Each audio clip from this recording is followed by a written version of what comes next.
Ela tinha entrado, viu? Eu não sei se ela caiu. Ela entrou, sim. Eu tô aqui, professor. Eu vi que você entrou. Então, mas obrigado, viu, Gabriela. Nada, eu não tinha visto que ela tinha entrado já. Mas faz pouco que foi no meio da explicação, eu vi ela entrando. Bom, pessoal, a gente começou a discutir a questão da mutação, né, semana passada, e aí legal que vocês fizeram um monte de perguntas e tudo mais, então assim, a gente basicamente discutiu bastante conceitos básicos, né, a respeito de genética, e isso é importante porque vocês vão ter genética bem mais para frente no curso, mas para vocês entenderem a mutação e a recombinação é importante que vocês tenham algum conhecimento, tá? Principalmente de alelo, genótipo, fenótipo e tudo mais, que vão ser termos que a gente vai usar bastante aqui. Aí, a partir dessa discussão que a gente fez a semana passada, a gente pode fazer uma definição de mutação, tá? Uma definição de mutação é qualquer alteração de material genético, certo? E aí, essa alteração, ela origina novidade evolutiva, na forma de alelo, quando são genes em locos de cromossomos, ou haplótipos, quando são genes do DNA nossa, gente, de cloroplasto ou DNA mitocondrial, certo? Que é cópia única, né? Os cromossomos sempre são cópia dupla, que é um de origem materna e de origem paterna, né? Um cromossomo de origem materna e paterna, e aí a gente tem alelos. Quando são genes localizados no cromossomo Y, né? Que só tem origem paterna, no DNA mitocondrial, que só tem origem materna, e no DNA de cloroplasto também, que só tem uma origem que é também materna, né, digamos assim, que podemos chamar aqui de origem materna, então a gente chama esse tipo de sequência de haplótipo, certo? Então, alterações que produzem novos alelos ou novos haplótipos são chamadas de mutação. Geralmente a mutação afeta o DNA, né, altera o DNA, mas qualquer molécula de informação genética pode ter essa função, como é o caso do RNA e o exemplo do Covid-19, do vírus da AIDS, né, que são vírus de RNA, e aí a alteração, né, a mutação não ocorre no DNA, ocorre no RNA, certo? Então, quando você escuta uma nova variante foi detectada no Brasil, significa que aquela sequência base, né, do RNA viral do COVID, dizendo do SARS-CoV-2, ela foi alterada. Então, você tem uma mutação que afeta o RNA. Uma outra definição mais simples é o processo no qual os genes são alterados. E aí, meninos, tenham isso muito claramente na cabeça de vocês, tá? A maior parte da variabilidade genética que existe nas populações atuais é em virtude de mutações. Por isso que ela é considerada um fator primário de variabilidade, certo? A recombinação, por sua vez, é um fator secundário, porque ela produz variabilidade, mas numa escala muito menor. Porque basicamente o que a recombinação faz é redistribuir uma variabilidade pré-existente. E essa pré-existência ocorre em virtude de uma alteração provocada por mutações, certo? E aí uma diferença aqui, um exemplo para vocês aqui de diferença nos genótipos, né, que tem a ver com a questão da mutação. Então, quando a gente pensa nas hemácias, né, existe aí um gene que determina a formação normal das hemácias, que é chamado de HB-azão, né, e que indivíduos que têm os dois genes, né, azão-azão, ou seja, são homozigotos, para os alelos HB, né, produzem hemácias normais. Porém, algumas pessoas podem ter uma mutação em um dos genes, né, e essa mutação é chamada de S. Então, é possível, por exemplo, existir indivíduos que tenham, né, o genótipo heterozigoto para essa característica, e aí eles apresentam, né, genes que produzem hemácias normais e genes que vão produzir hemoglobinas, né, que podem produzir alteração na hemácia e aí produzir essa morfologia falciforme.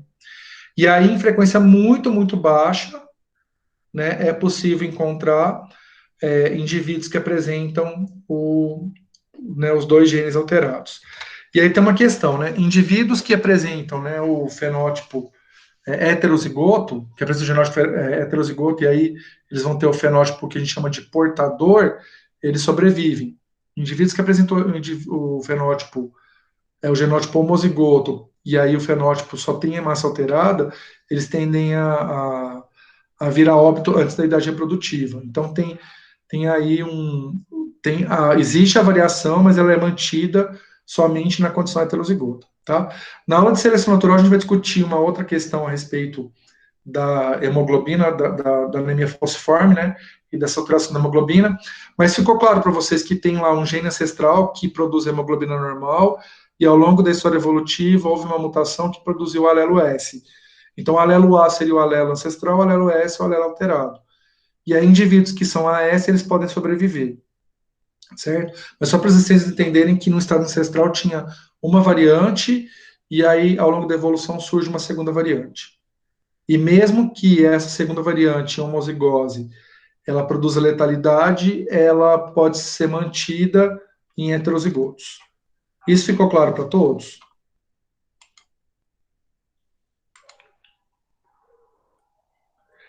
O que você não entendeu do HBAS? O que ele é? Ana? Vou imaginar, a gente estuda lá na escola que tem azão, azinho e azinho, não é isso? O AS seria o azinho, é o heterozigoto. Por que a gente representa desse jeito, Ana? Porque nesse caso você não tem uma dominância completa. A gente só representa com letra maiúscula e minúscula quando você tem dominância completa na característica, ou seja, quem tem o gene dominante vai apresentar o fenótipo, e somente quem tem os dois genes recessivos é que apresenta o fenótipo correspondente ao genótipo recessivo, certo? Então, esse HBAS equivaleria ao azinho. Só que aí você tem tanto o fenótipo normal quanto o fenótipo alterado. Então, o indivíduo que é heterozigoto, HBAS, ele produz hemácias tanto normais quanto hemácias alteradas. E tem umas hemácias mistas também, tá? Tem hemácia que tem hemoglobina normal e hemoglobina alterada. Então, para ter hemácia falciforme, precisa ter o HBzinho e azão e S. Tem que ter o S para ter hemácia alterada. Ah, entendi. Só que se o indivíduo tiver o AS, ele tem hemácias normais e alteradas, e às vezes a própria hemácia pode ter hemoglobina normal e hemoglobina alterada, mas ela mantém o formato normal, tá? A hemácia ela só fica totalmente falciforme se ela tiver todas as hemoglobinas que compõem produzidas Então, a se eu partir do tenho GNS. o AS, é possível que eu produza SS. Sim, se você tiver filhos com um homem que for AS, você tem 25% de chances de produzir, de ter filhos SS. Entendi. Certo? E aí, claro, né? Não sei se alguém aqui na turma tem anemia falciforme. No Brasil tem uma frequência alta de anemia falciforme que tem a ver com fundação italiana, tá? É muito frequente, né, em populações africanas e populações italianas. E aí o Brasil ele tem uma composição, né, populacional uma frequência muito alta de indivíduos de origem africana e de origem italiana. E aí por isso que acaba tendo uma frequência alta aqui no Brasil para HBAS, indivíduos que tem HBAS, certo? Então, pode ser até que alguém aqui na turma tenha, e às vezes vocês nem sabem, tá? Porque não tem nenhum tipo de restrição, né? Eventualmente a pessoa tem um pouco de dificuldade para praticar atividade física de alto impacto, né? Mas aí tem tanta coisa que limita a gente a praticar atividade física de alto impacto, né? Que é pouco provável que seja a HBAS, no indivíduo que tem HBAS. Mais alguma dúvida, pessoal? Pode falar, Giovana. Em um exame de sangue simples já é possível ver se possui, né? No esfregaço você já vê, esfregaço sanguíneo. Tá. É que assim, quando você vai fazer exame de sangue, o médico ele só vai avaliar, o médico não, né? Porque aí depende de quem fazer o exame, não vai ser nem o médico, vai ser o biomédico, né? O biomédico ele só vai sugerir verificar se tem anemia falciforme se a taxa se tiver algum tipo de grau de redução de hemácia, sabe? De baixa taxa de hemoglobina, que aí é um quadro de anemia. Então, uma anemia que pode ser ferropriva, você vai ter lá quando você faz centrifugação do sangue, que aí você tem uma quantidade de hemoglobina menor, né, do que o esperado. Mas isso aí pode ser por causa de uma dieta que é baixa em ferro, ou por algum tipo de... Uma gravidez pode levar a isso, né, ou uma pessoa ficou doente pode levar a isso também. Então, um monte de coisa pode acontecer. E aí, eventualmente, se tiver, por exemplo, essa questão de ter ascendência italiana, ascendência africana, pode ser que o médico recomende fazer o esfregaço para ver anemia falciforme. Mas é muito simples fazer, viu, gente? Você pega a gotinha de sangue, coloca numa lâmina, faz esfregaço, não precisa nem fazer coloração. Você olha no microscópio, você consegue ver quando tem. Eu lembro que eu acho que não pode mais fazer isso em aula, tá? Acho que nenhum professor mais faz isso por causa de hepatite, que é perigoso alguém pegar hepatite nessas aulas práticas com sangue, né? Mas, por exemplo, quando eu estava na graduação, na aula de biologia celular, todo mundo furava o dedo, fazia o esfregaço. E aí na minha turma tinha 2 pessoas com anemia falciforme, que elas nem sabiam que tinha. Aí olhando a lâmina, tava lá, as hemácias tudo alteradinha. Pode falar, Giovana. Não, eu falei, caramba, eu até Não, é perguntei se dava pra é na, saber com o exame de sangue, porque super tranquilo. Não precisa nem fazer coloração porque já é colorido, né? A hemácia já é colorida. assim, Um glóbulo branco você tem que fazer coloração, né, para poder diferenciar os glóbulos brancos. uhum, E o hemograma eles não fazem assim, né? O hemograma eles fazem centrifugação do sangue e aí eles passam no leitor laser e aí o leitor pela deposição, né, nos forma tipo uns extratos assim, o leitor identifica qual é o percentual, né? Mas antigamente, quando não tinha digamos essa acesso à tecnologia, o hemograma era feito por esfregaço, né? Então fazia esfregaço, coloria a lâmina e contava. E aí verificava a morfologia de hemácia e tudo mais, né? Mas é bem legal, assim. Quando se vocês tiverem a oportunidade de ir em algum laboratório e tudo mais, e quando vocês forem tirar sangue para fazer exame, se o lugar tiver o... É que geralmente a gente coleta sangue num lugar e o exame é feito em outro, né? Mas é legal. Quando eu vou em lugar que tem assim, eu fico perguntando, porque eu fico curioso, né? No veterinário que tem, porque geralmente o veterinário tem, né? O aparelhinho de fazer o hemograma. Se vocês forem no veterinário levar cachorro, gato, fazer exame de sangue, pede para pro veterinário para vocês acompanharem e pede para ele explicar. Geralmente eles gostam de explicar, tá? Pelo menos nem do que eu levei até hoje foi grosso comigo, não. Bom, pessoal, aí tem que tomar cuidado com uma coisa. Nem toda variação que a gente encontra nas populações e nas espécies é devido à mutação. Tem variação que é devido a um evento que a gente chama de plasticidade fenotípica, ou seja, o mesmo genótipo, dependendo da condição do ambiente, ele pode variar de A a B, até B, entenderam? Então, por exemplo, questão do bronzeamento. Todo mundo tem um bronzeamento mínimo e um bronzeamento máximo. Então, a cor da pele pode ficar o mais claro que a pele pode ficar e o mais escuro que a pele pode ficar. Mas não quer dizer que para cada cor de pele que a gente apresente, a gente tem um genótipo. Nesse caso, na verdade, a gente tem um genótipo só e dependendo do tanto de sol que a gente toma, ele pode determinar um fenótipo mais claro ou um fenótipo mais escuro, tá? E isso é muito importante vocês prestarem atenção. Então, por exemplo, a questão aqui do bronzeamento, né? Que as diferenças no ambiente podem produzir variação no fenótipo. Então, aqui a gente está falando de uma variação que é reversível, né? O bronzeamento ele é reversível, mas, por exemplo, o crescimento não é reversível. Então, por exemplo, se eu tenho 1,81 m de altura, mas se por acaso não tivesse tido acesso a nutrientes adequados ao longo da minha infância e adolescência, mesmo eu tendo o genótipo que me permitisse chegar a essa altura, não necessariamente eu chegaria a essa altura se eu não tivesse tido estímulo. Mas vejo que não é uma questão de mutação, é uma questão dos estímulos ambientais. Só que a questão do crescimento é irreversível. Porque uma vez que eu cresço, eu não consigo mais, quando eu saio do meu período de crescimento, pelo menos para mamífero, né, eu não consigo crescer mais. Por mais que eu faça tratamento depois que eu sair da adolescência, eu não consigo mais aumentar meu tamanho. E eu também não Ô, consigo Galego, diminuir. Oi, Ana, pode falar. conhece o caso da Gypsy Rose? Que é uma menina que foi. A mãe manteve ela, colocava ela numa cadeira de roda, fingiu muito que ela era doente, tudo. Ela não cresceu. E aí os médicos foram fazer exames e tudo, e foi realmente o ambiente. Porque como a mãe Exato. deixava ela na cadeira de roda, ela tinha tudo para crescer, ela era uma criança normal. Mas como a mãe fazia ela ficar na cadeira de roda, ali sentada, ela não cresceu. Tem um filme, É o gente, Fuja. Acabou de isso, lançar. isso, é inspirado nessa É história? baseado, aham.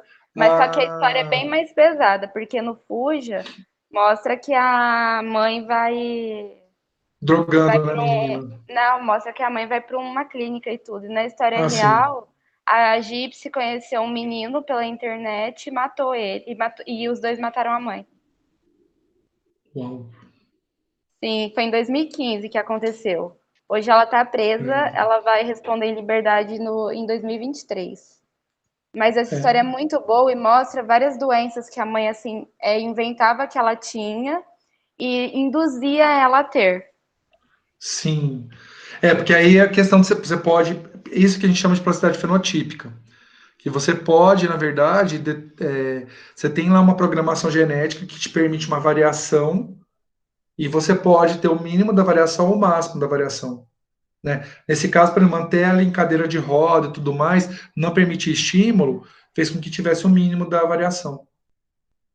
E aí ela perdeu a questão do movimento. Apesar dela ter todo o genótipo que propiciasse digamos assim, um desenvolvimento normal, ela não teve isso em virtude dessa. E o engraçado é que ela andava, ela consegue andar hoje normalmente, só que o tamanho, ela não cresceu. Ela Sim, tem um tamanho menor, é magrinha. porque não teve os estímulos necessários durante a infância e adolescência, né? A questão de Sim. capacidade intelectual é a mesma coisa, viu, Ana? Tem estudos que mostram, por exemplo, que crianças desnutridas, né, elas vão ter dificuldade de aprendizagem depois.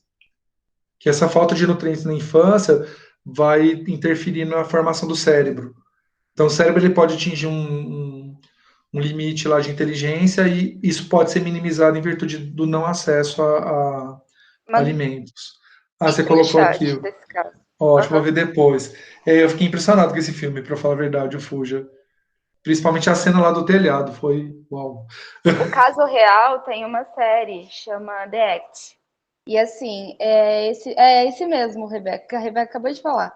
É muito bom. Mostra o caso certinho, tem o documentário, ela presa dando a entrevista, sabe? É Mas muito bom. tem no E aí Netflix mostra várias essa. doenças. Não, mas tem na internet, no YouTube dá Ah, pra tá. você ver. E mostra tudo as doenças que ela tinha, que a mãe induziu. E assim, é chocante como o ambiente induz uma doença. Exato, porque tem a ver com a questão do, na verdade, o ambiente ele participa desse processo de formação de fenótipo, né? E aí tem fenótipo que é irreversível. Para a planta também acontece isso, né? Se você criar, eu até coloquei uma fotinha de umas plantinhas que eu tenho em casa. Eu peguei uma muda de uma mesma planta matriz, ou seja, são clones, né? E aí um dos vasos eu coloquei numa área mais sombreada e o outro eu coloquei numa área que tinha mais uma disponibilidade maior de sol. E aí, geneticamente, eles são idênticos, né? Só que olha o que aconteceu com o fenótipo. Então, esse aqui, ele não teve essa. Ele não desenvolveu esse caule mais comprido, tá vendo? Aqui ficou curtinho. E as folhas também foram mais estreitas e tudo mais, porque tem a ver com a disponibilidade de iluminação. O que teve muita iluminação, ele ficou achatado. O que tinha pouca, teve um estímulo hormonal, né, para ter o crescimento. Depois você ver em fisiologia vegetal, quando vocês tiverem.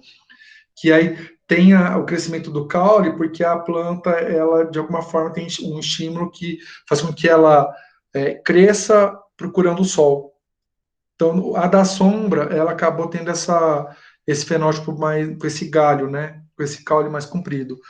Isso porque, e foi irreversível, tá? Não, não consigo, se bem que se eu pegar uma muda e plantar em situação invertida, que eu já fiz o teste, a muda curta fica daquele jeito que está grande e a grande fica do jeito que está curta, se mudar a condição, porque o genótipo é o mesmo, né? Só que uma vez que essa característica ela digamos assim, modelada pela influência ambiental, ela se torna irreversível, né? E a questão de gêmeos também, né? Quando você vê dois gêmeos idênticos, ou seja, eles são clones, mas eles têm algumas diferenças, né? Por que pode acontecer? Porque existe além dessa questão do efeito do ambiente, né? Quando a gente fala questão por disponibilidade de luz, disponibilidade de nutriente, que foram os exemplos que a gente citou até agora, às vezes o ambiente do corpo materno durante a gestação pode estimular, por exemplo, a produção de anticorpos ou de RNAs que vão silenciar genes, e aí pode ter padrões diferentes para gêmeos, né? Tem um estudo em larga escala com gêmeos sobre a homossexualidade, que a hipótese é que, por efeito materno, alguns genes no indivíduo que é gay, eles são silenciados, e no outro indivíduo que não é gay, eles não são silenciados.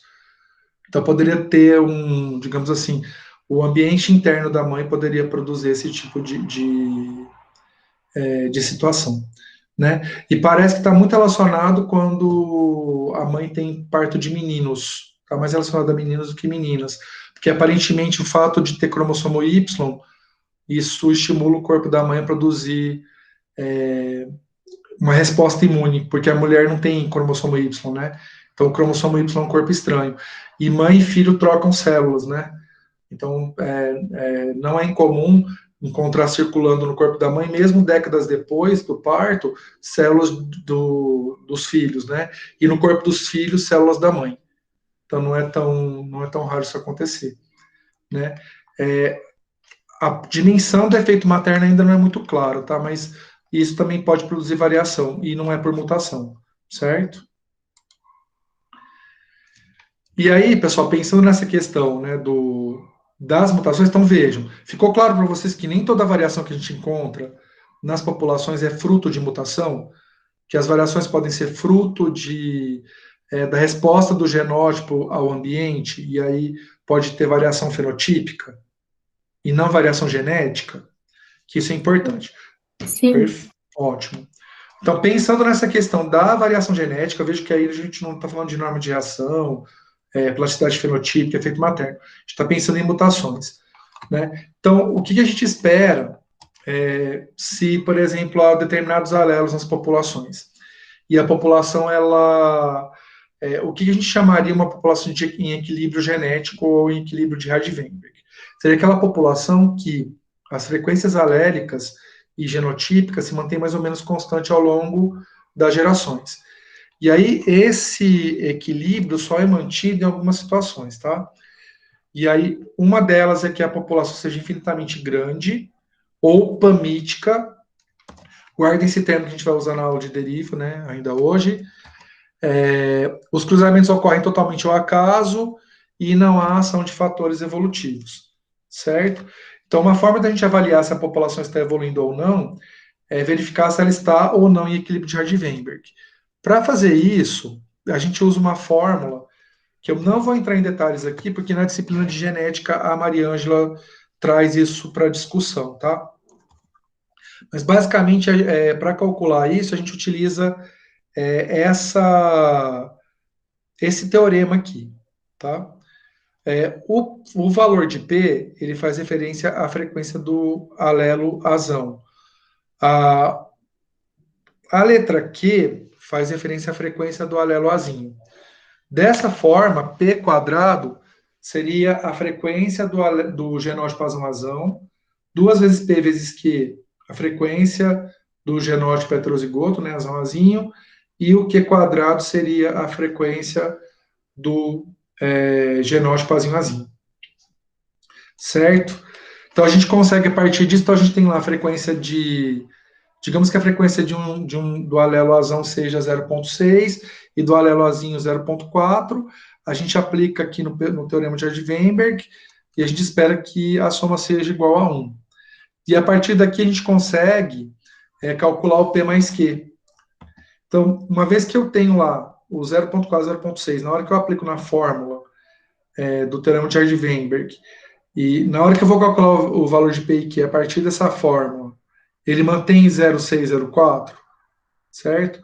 Se ele mantiver, quer dizer que a população está em equilíbrio. Se ele não mantiver, quer dizer que a população não está em equilíbrio, certo? Então, assim, a gente acaba meio que... Oi, Professor, Giovana, pode falar. em equilíbrio em que sentido? Eu não entendi isso. Em Não, mutação? não está havendo evolução. Ah, Porque tá esse bom. equilíbrio ele é para avaliar se a população está evoluindo ou não. Entendi. Então, quando as frequências se mantêm mais ou menos constantes ao longo do tempo, a gente diz que ela está em equilíbrio, de Hardy-Weinberg, certo? É porque o equilíbrio significa não haver evolução. Do ponto de vista prático, é muito difícil isso acontecer, tá, gente? Mas às vezes a gente consegue, em algumas populações, estabelecer, sei lá, um tempo de geracional, né? Que ela pode se manter em equilíbrio. Mas é muito difícil isso acontecer na realidade, tá? E aí a gente avalia, né, essa variação, porque eu tô falando que ela é azão, como que eu obtenho essa informação, né? Eu posso inferir essa informação a partir de dado de fenótipo. Então, por exemplo, eu sei que lóbulo de orelha solto está relacionado ou ao genótipo azão ou ao genótipo azão-azinho. E o lóbulo de orelha preso está relacionado ao azinho. Então, a partir do fenótipo, eu posso inferir o genótipo.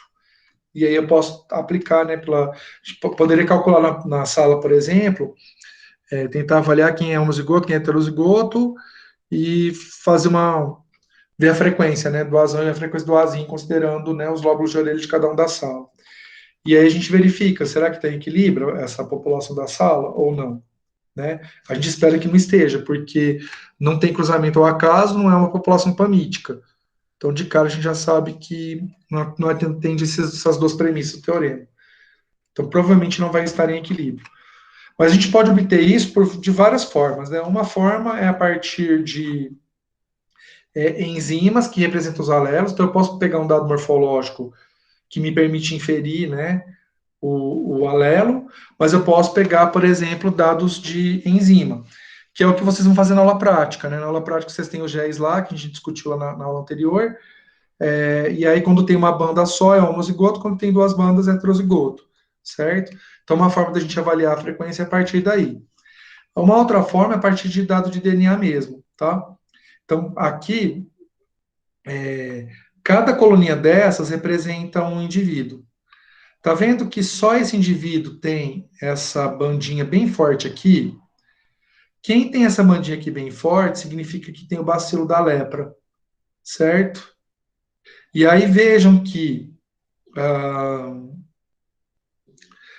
na verdade, desculpem, para poder ter o bacilo da lepra, precisa ter essas duas bandinhas. Uma que está aqui em cima, tá vendo que está 336 pares de base? E uma outra forte aqui embaixo. Então, uma forma de eu detectar se o indivíduo tem lepra, né, se aquela alteração que ele tem lá de sintomatologia é lepra, eu posso fazer esse tipo de análise de DNA que eu avalio a presença dessa mutação, que somente essa bactéria que causa a lepra apresenta, certo? Que aí vai aparecer no gel na forma de duas bandinhas, que é o caso aqui. Pessoal, alguma dúvida em relação a essa questão? Como que a gente obtém a informação da mutação das populações?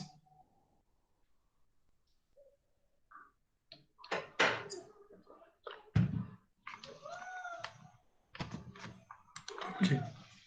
E aí, pessoal, da aula prática, o que vocês vão fazer, né? A mosquinha que eu falei para vocês que é bioinvasora, essa mosquinha bonitinha. Próxima vez que vocês olharem na fruteira da casa de vocês, provavelmente vocês vão conseguir enxergar.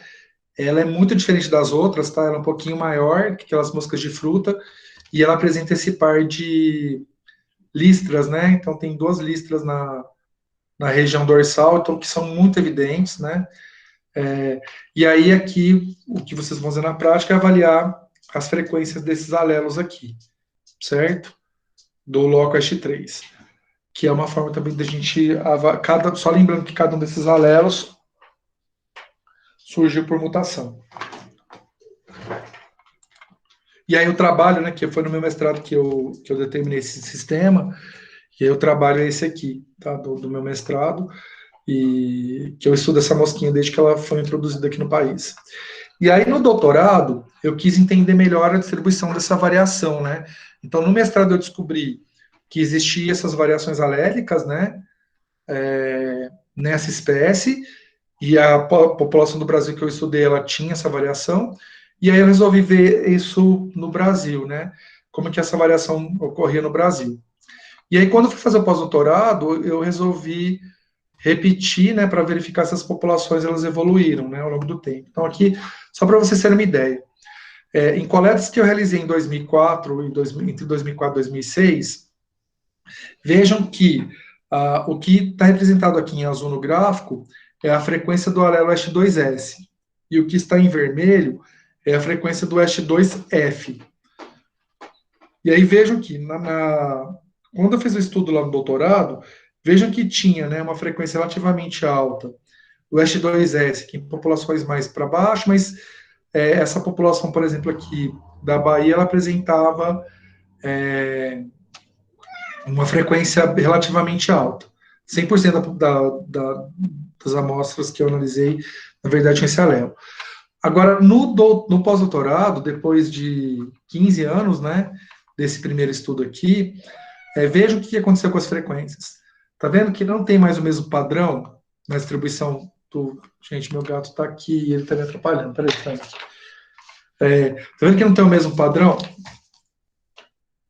se a gente olhar, por exemplo, a proporção de azulzinho, a proporção de vermelhinho, não é a mesma que eu encontrei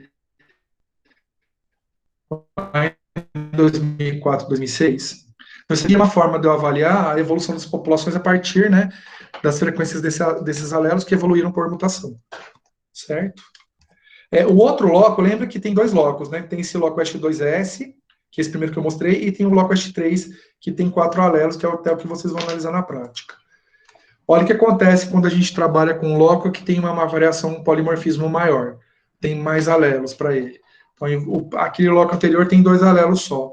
Esse loco são 4. Né? Frank, peraí.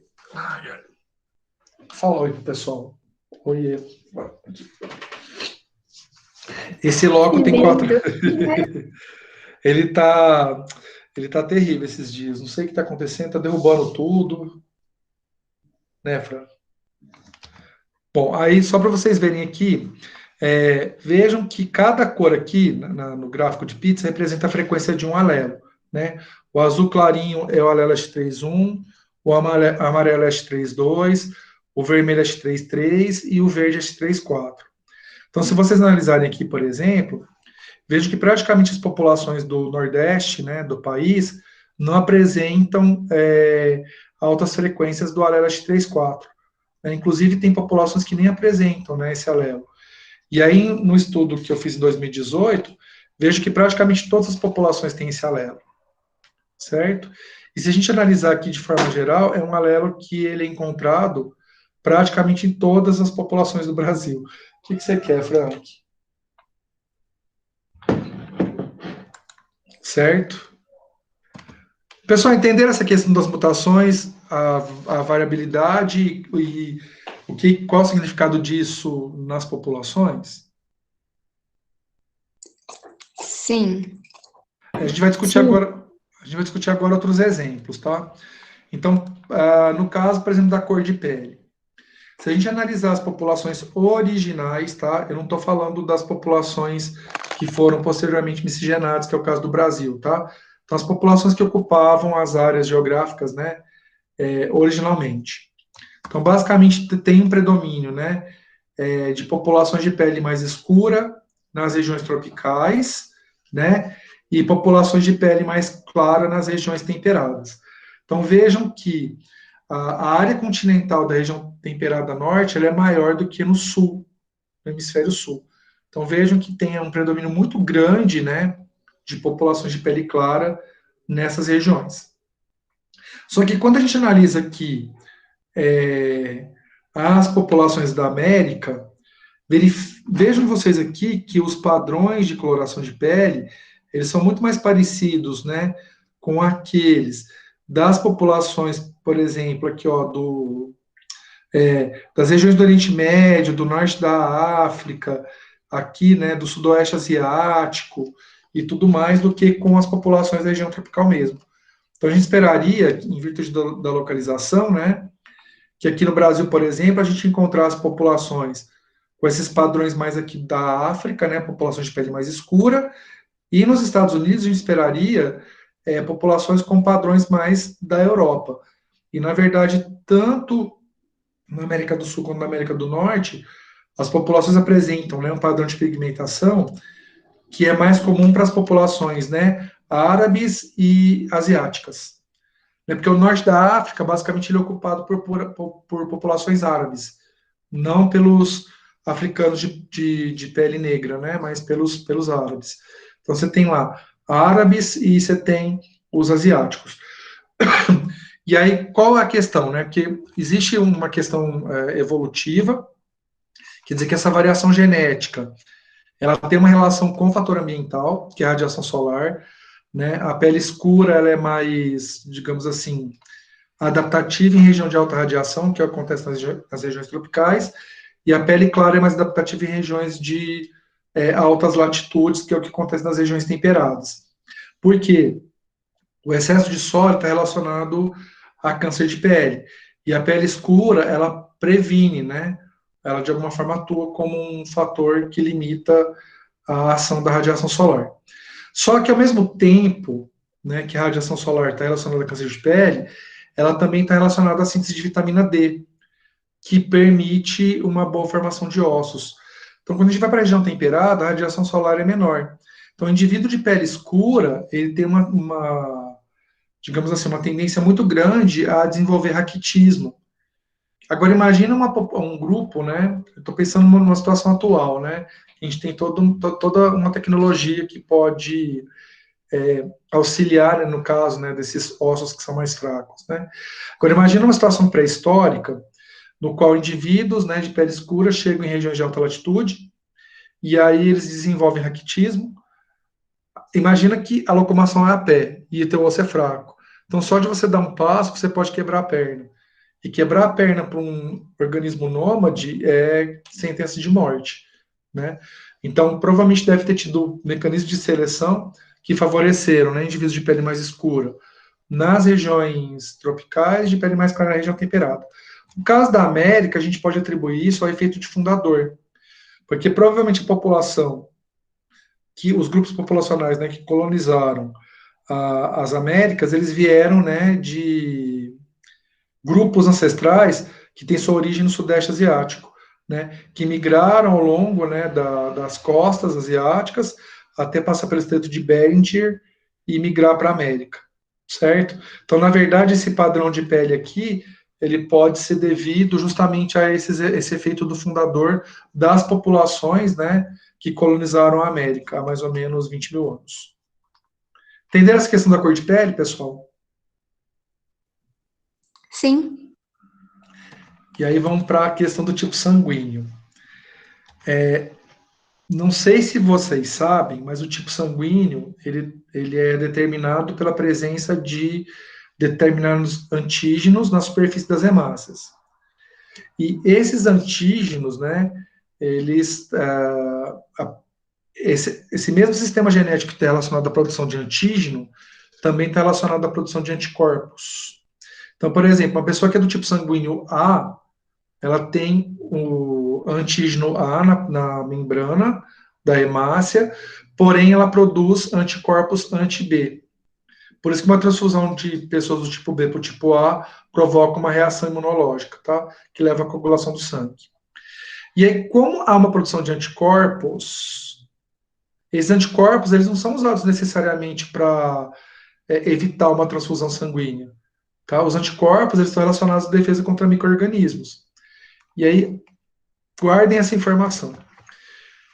Quando a gente analisa a frequência, né, do tipo do alelo B, que está relacionado ao tipo sanguíneo B e AB, vejam que quanto mais próximo do amarelo e azul, menor a frequência, e quanto mais próximo, né, do rosa e vermelho, maior a frequência. Então, quando analisa a Europa aqui, né, Inglaterra, a Escandinávia, né, a Península Ibérica, a região da França, a região da Itália, Alemanha. Então, veja aqui que praticamente toda a Europa ela tem uma baixa frequência do B. À medida que a gente vai analisando as populações, né, que ocupam áreas da Ásia, vai aumentando a frequência desse alelo. Quando a gente analisa as populações, né, da Índia e populações, né, da costa leste, né, asiática, do lado leste, do leste asiático, vejo que aí aumenta a frequência. E à medida que a gente vai para o norte, reduz a frequência. Certo? E aí isso se colocou uma questão, né? Por que varia, né? E tem uma variação que ela é mais ou menos... você tem uma variação biogeográfica e ela é contínua, né?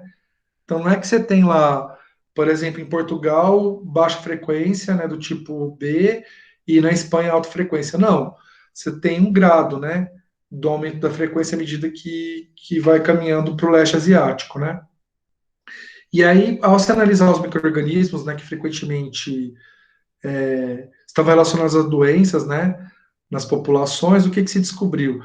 Aqui no Brasil é bem misto, viu, Ana? Porque a gente tem colonizações múltiplas, né? Então, como a gente tem também muita colonização asiática, o tipo B é relativamente alto, a despeito da gente ter uma formação populacional muito forte com português, espanhol e italiano, que aí tem um predomínio do tipo A, certo? E de negros, né?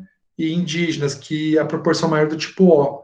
Então, o que acaba acontecendo é que a gente acaba tendo alta frequência de A e O, por causa, né, das populações europeias e africanas e indígenas, né, que compõem a população brasileira, só que ao mesmo tempo a gente teve muita migração de árabes, asiáticos, né, japoneses, tudo mais, e isso traz uma frequência muito alta de tipo B para o Brasil. Então, por exemplo, não é raro a gente encontrar pessoas do tipo B nas nossas aulas. Geralmente a gente faz um levantamento, quem aqui é tipo B ou tipo AB, né? Se a gente pensar que tem muito europeu e muito indígena e muito africano aqui no Brasil, a gente esperaria que tivesse muito A e muito O, e que raramente tivesse algum B. Mas o que a gente acaba percebendo é que sempre tem alguém tipo B, por causa dessa influência das outras localidades. Na Inglaterra é tipo A também, viu, Laura? Na Inglaterra é tipo A. Tá vendo aqui, ó, que tem uma frequência muito baixa. O tipo O ele é frequente em populações africanas e indígenas.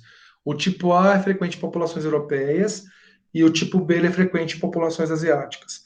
E tem a ver com a questão do tipo de micro-organismo. Então, o que se verificou é que, por exemplo, é muito comum na Europa micro-organismos que tenham antígenos muito parecidos a antígenos tipo B.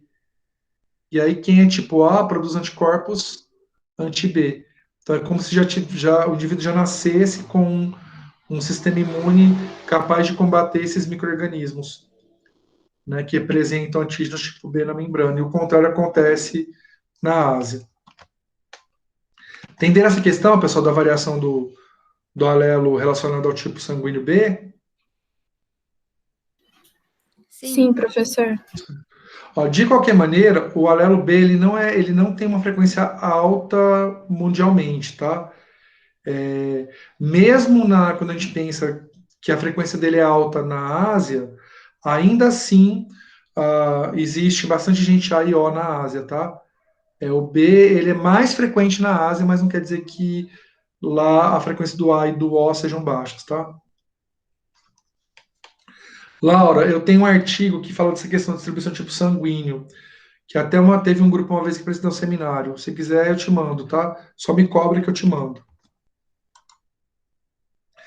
Bom, pessoal, uma forma de medir, né, a variação genética entre as populações, considerando as mutações, é a distância genética, certo? Existem vários índices de distância genética, né? Um que é utilizado é a distância genética de Ney, e aí, basicamente, a distância genética de Ney, ela avalia qual é a variação. Então, eu vou colocar no Moodle, tá, gente, esse artigo. Certo? Eu coloco lá no Moodle, no módulo 2, como leitura complementar. Certo? Que aí todo mundo que tiver curiosidade pode ler. É bem legal essa questão dos tipos sanguíneos, tá?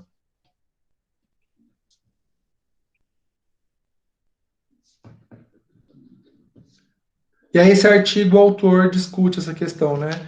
Dessas diferentes frequências em virtude de seleção natural. Bom, aí, pessoal, aqui é uma filogenia na qual são apresentados, né, populações humanas, e vejam que populações humanas de uma mesma, digamos assim, de um mesmo grupo biogeográfico, geralmente se apresentam dentro do mesmo clado, né? Então, por exemplo, todos os índios, né, os indígenas da América, seja do sul, seja do norte, seja central, eles ocupam esse clado que está em marronzinho aqui, e vejam que as populações da Oceania, elas todas estão dentro desse clado aqui e estão subdivididos em grupos, né, tem alguns grupos asiáticos aqui, né, então, por exemplo, chineses do sul, né, e aí tailandeses e tal, eles estão nesse clado aqui. Os indonésios e filipinos nesse clado aqui, e aí os polinésios, eles se agrupam dentro desse clado que estão chineses, tailandeses, indonésios, filipinos, malaios, e por aí vai. E aí vejam que os mais diferentes aqui são os grupos, né, dos aborígenes, né? Os aborígenes da Nova Guiné e da Austrália, eles são os mais diferenciados aqui, que eles ficam mais externos a todos os outros grupos, certo? E aí os grupos africanos também, tá vendo que tá os nilóticos, os bantus, né, os pigmeus, eles ficam aqui nessa... E aí o tamanho do ramo, quanto maior é o ramo, maior é a diversidade genética, tá? E isso é calculado a partir da variação de mutações. Então, quanto maior o número de mutações, maior esse ramo, né? E aí, quando uma população, igual vocês fizeram lá para os lêmur, pro macaco japonês e tudo mais, a mesma análise, só que aí pensando em populações humanas. E peraí que eu já respondo a pergunta, tá, Laura? Então, entender essa questão, pessoal, da distância genética, porque a gente pode usar isso, então, quanto maior for a variação entre populações, maior a distância genética, e quanto menor, mais próximo elas ficam, menor, e aí você tem os grupos, né, que compartilham ancestral comum mais próximo. Aí a pergunta da Laura. O tipo sanguíneo de uma população está diretamente relacionado com a seleção natural com a deriva genética? De que maneira? A seleção natural, a evidência é a questão de micro-organismos que causam doenças e a existência desses micro-organismos de antígenos, né?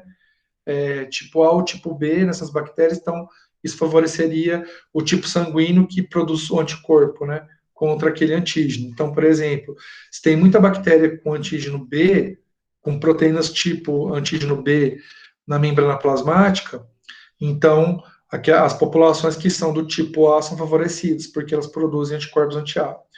Só que tem, por exemplo, evidências de efeito do fundador, né? E de endogamia, que isso pode aumentar a frequência de determinados grupos genéticos. Né? Aqui no Brasil, por exemplo, como a gente tem uma fundação muito grande de indígenas e de africanos, o tipo O tem uma frequência muito alta.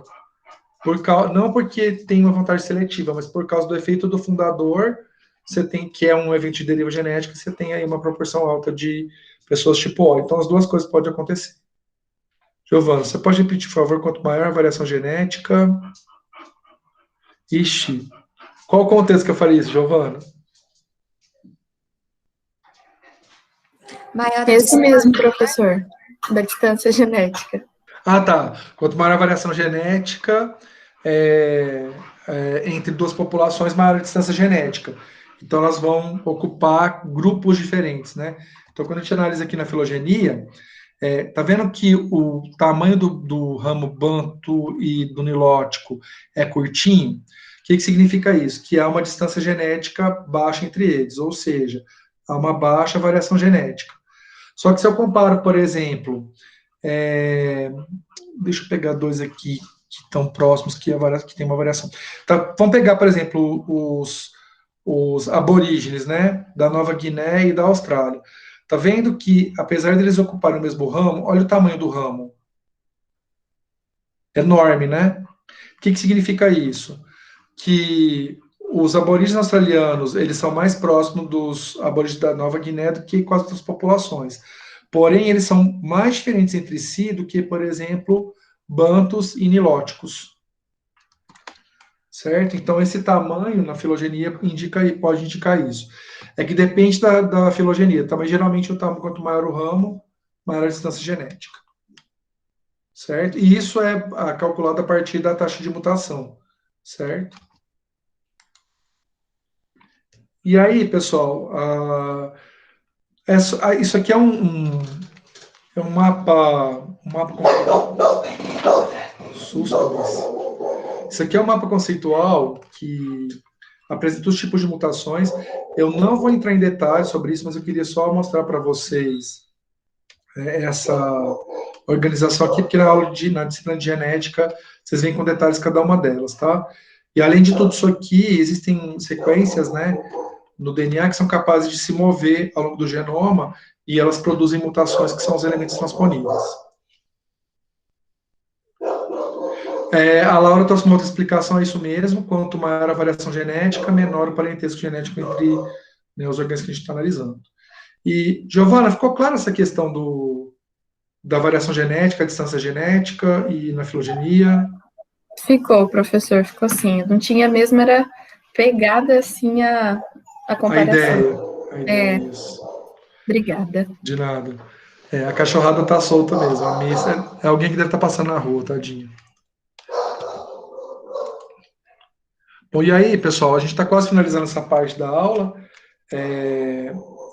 Três características são importantes quando a gente fala de mutações, né? Então, eu trouxe para vocês uma definição de mutação, mostrei uma situação que a gente não está falando de mutação, que são as normas de reação, plasticidade fenotípica e efeito materno. Aí eu trouxe alguns exemplos para vocês de estudos, né, nos quais as mutações são utilizadas para se entender, né, cenários evolutivos. E aí agora eu termino essa parte falando para vocês das três características principais das mutações. Primeiro, as mutações, na maior parte das vezes, elas ocorrem de forma casual, certo? Por isso que elas são consideradas aleatórias e espontâneas. Elas são relativamente raras, né? Então, a frequência que elas ocorrem é relativamente baixa. Só para vocês terem uma ideia, a taxa de mutação é de 10 a menos 6 a 10 a menos 5 por gene por geração. Mas existem algumas regiões, né, do genoma que apresentam alta taxa de mutação, e essa taxa pode chegar a 10 a menos 3, tá? Obviamente que a taxa de mutação ela é baixa, mas se a gente pensar em genomas muito grandes, a chance de ter uma mutação é alta, certo? Por quê? Porque quando a gente trabalha com probabilidade, quanto maior for o número de ocorrências, maior a chance daquele evento ocorrer, certo? Se eu penso uma taxa de 10 a menos 6 num genoma de 3 genes, e eu penso uma taxa de 10 a menos 6 num genoma de 30 mil genes, é mais provável encontrar uma mutação no genoma de 30 mil genes do que uma mutação em um genoma de 3 genes, tá? Então, a taxa, né, de mutação... Igual você falou ali da mosca, né, que você fez o experimento dos lugares e elas tiveram mutações, né? Sim, que aí a frequência era baixa em um determinado momento, mas aí à medida que o tempo passou, porque ali no caso, Giovana, as mutações elas devem ter chegado por fluxo gênico. Então, populações que tinham aqueles alelos devem ter chegado nessas áreas depois e levaram os genes com elas. Entendeu? Então, não tinha lá em 2004, porque ainda não tinha chegado as populações que tinham o gene naquele lugar. Então, chegou outro grupo. Então, ali você tem um efeito do fundador no primeiro momento, mas depois você tem eventos de recolonização, né? Que vão levar a variabilidade genética que tinha lá no Sudeste para o Nordeste. E aí vai aquele gene verdinho, né? O H34. E aí, por último, né? As mutações elas são deletérias, normalmente, porque geralmente quando uma mutação ocorre, ela surge... então, você imagina, tem um contexto adaptativo que o organismo está. Surge uma mutação, a mutação vai produzir uma variação no fenótipo. E, normalmente, aquele fenótipo ele não é adaptativo àquele ambiente. Só que, às vezes, a mutação pode ocorrer, ela pode ser relativamente neutra, e aí, quando o ambiente muda, ela se torna adaptativa. Então, por exemplo, vou dar um exemplo mais extremo, tá? Então, imagina uma mutação que leva à perda de asa em mosca de fruta. certo? Eu penso que uma mutação dessas, ela é deletéria, porque uma das vantagens adaptativas que uma mosca tem é poder voar. Né? Então, imagina uma mutação que leva a perda de asa. Beleza, então, uma mutação dessas, em vários contextos, né, ecológicos, ela é deletéria. Agora, imagina, por exemplo, que essa mutação ela ocorra numa ilha que tem muito vento. E uma mosca é muito pequenininha, ou seja, se a mosca voa, ela tende a ser levada pelo vento para o mar e morre. Ao passo que aquelas moscas que não têm asa, elas vão explorar os nichos de forma mais segura, porque não tem o risco delas serem levadas pelo vento, porque elas vão estar aderidas ao substrato. E de fato isso ocorre.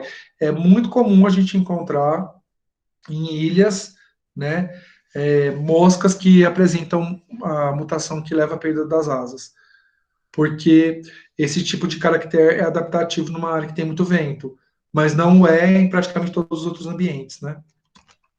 Certo? Entender esses três características da mutação, que ela é rara, deletéria e espontânea.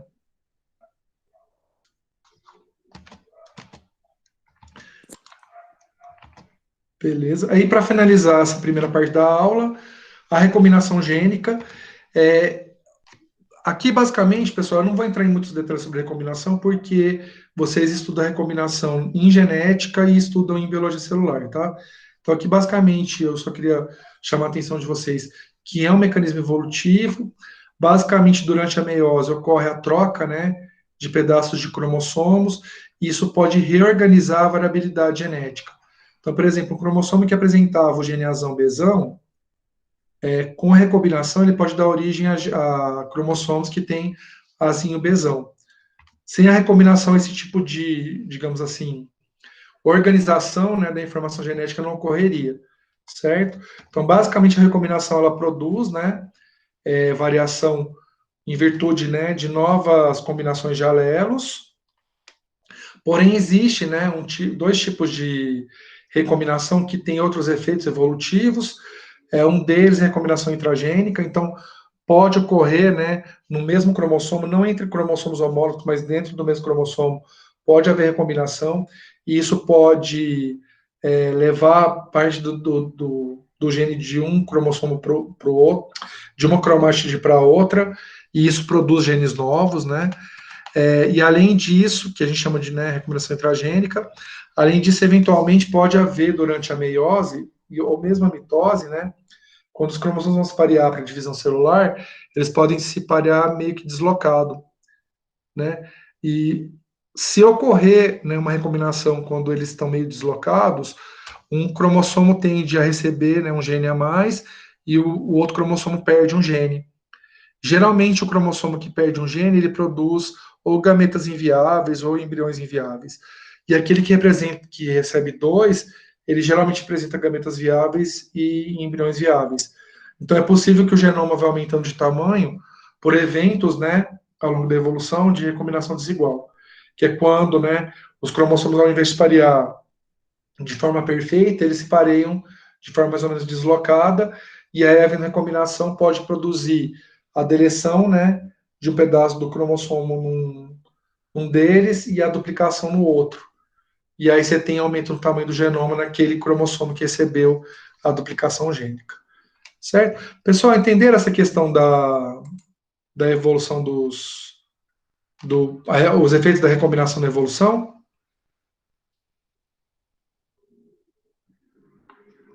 Sim. Tranquilo? Bom, pessoal, eu vou dar uma pausa agora. A gente pode retornar 10 para as 9 para falar de deriva, começar a falar de deriva? Sim. Pode sim. Beleza, então eu vou parar a gravação agora. E aí